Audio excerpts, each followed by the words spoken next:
All right. Okay, I just want to begin. Joe and I are going to do an interactive presentation. You're all going to be part of it. To begin with, I'll just give you a brief overview of what QPulse is. It is one of many quality management systems that are out there available. K-Tech chose it many years ago, several revisions back, as our quality management system. It's fairly robust. It helps you keep track of many areas of quality, being document revision, distribution, acknowledgements, doing corrective actions, doing audits, doing training. There's several layers, and what we're going to do is do this interactively. You're all going to be part of a company. So we're going to try to do this the best we can interactively. So the company that puts together QPulse is Gale Corporation, and they're out of Scotland. We want to be Guinness Brewing.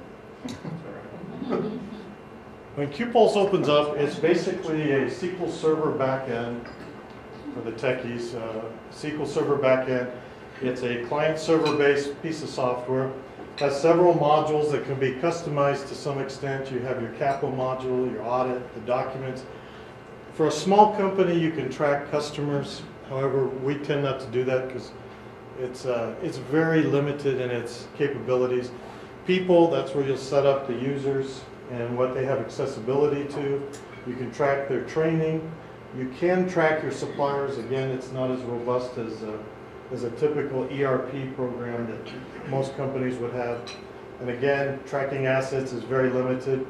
Occurrences and incidents is something new that they've added to this latest revision. We have been granted access to a test server by a company that's based out of Phoenix and San Francisco. They're called Sexton's Reading, and they actually represent Gale in the US.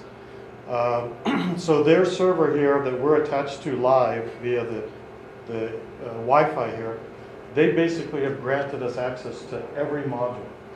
These last two here, this occurrences and incidents, is customizable.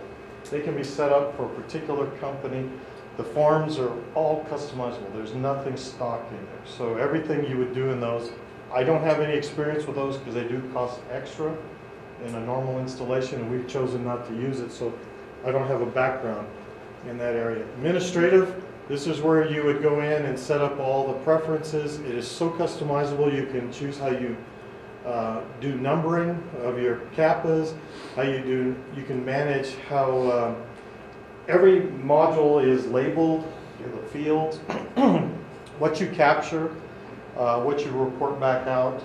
If I sat here and just talked about this one module, it would take hours of what you can customize. And something new that they've added is it now has an iPad app capability where it allows people to go wireless and carry around their audit tablet, access to the documentation, any corrective actions.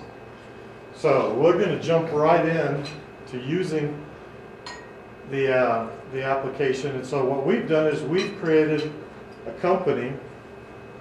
We just called ourselves ASQ Monday Nighters. And so basically we have a project for this company. And so Joe's going to go around and give you some tools to put together everything, and a real basic instruction that we felt was enough to get you going. As a typical company might do, they say, hey, build this. What kind of stock options are you Boy. Now, has anybody seen this before? No. Okay, so if you have, then just don't tell everybody. Just kind of see if they can figure it out. Set it over here. So being the type of boss I would be, I just blurt this out to my production line. You're manufacturing this for me, and that's my instruction to you. And I tell you, you got to have it done in 5 minutes. And you're the 3 shifts putting this together. So I'll give you 5 minutes to try to put it together. And by the way, you can use your phones to look it up. You've got to go off the work instruction that's in place. See, a good company uses the expertise, so. So you got 5 minutes, go ahead and 5 try. minutes. Is it magnetics or something? You work together as a team to try to figure out how to solve. Okay, Carla. There's no And trick. it's not a There's no trick. It There's is no good. trick. There's an elegant solution that works. Yes, one after the Do the first one. So get this flat, as soon as you mean that,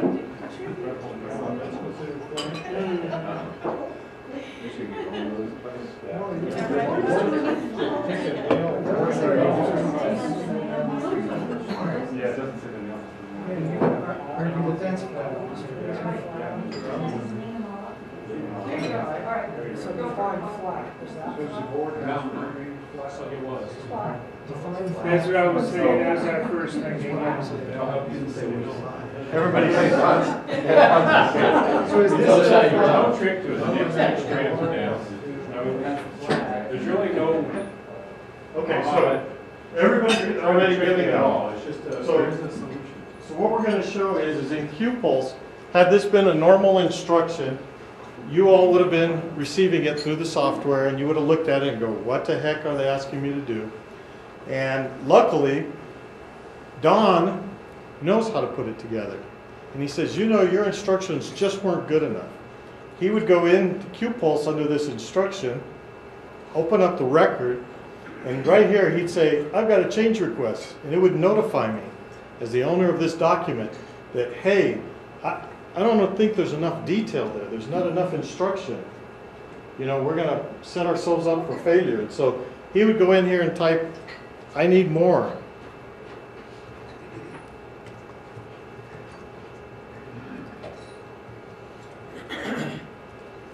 And so all of a sudden now, it would be raised against me. And the minute he saves this, I'll get an email notice that, hey, somebody's looking at your work instruction and has a question. And of course, he'd probably be more detailed as we are, explaining, hey, I don't like your steps, they don't look right. If we put these two steps together, we could save time, things like that. So now, assuming I had email, I'd receive a notice that somebody's questioning my work order, and I would agree with him. So I would come in here and I say, you know what, I tend to agree with you. So I'm going to turn around and I'm going to accept it. And I'm going to turn around and say that I want to do it against this revision. And I'm going to say, sure. I'm going to say, sure, Don. And so what I'm going to do now is by accepting it, I'm not going to like that, is it?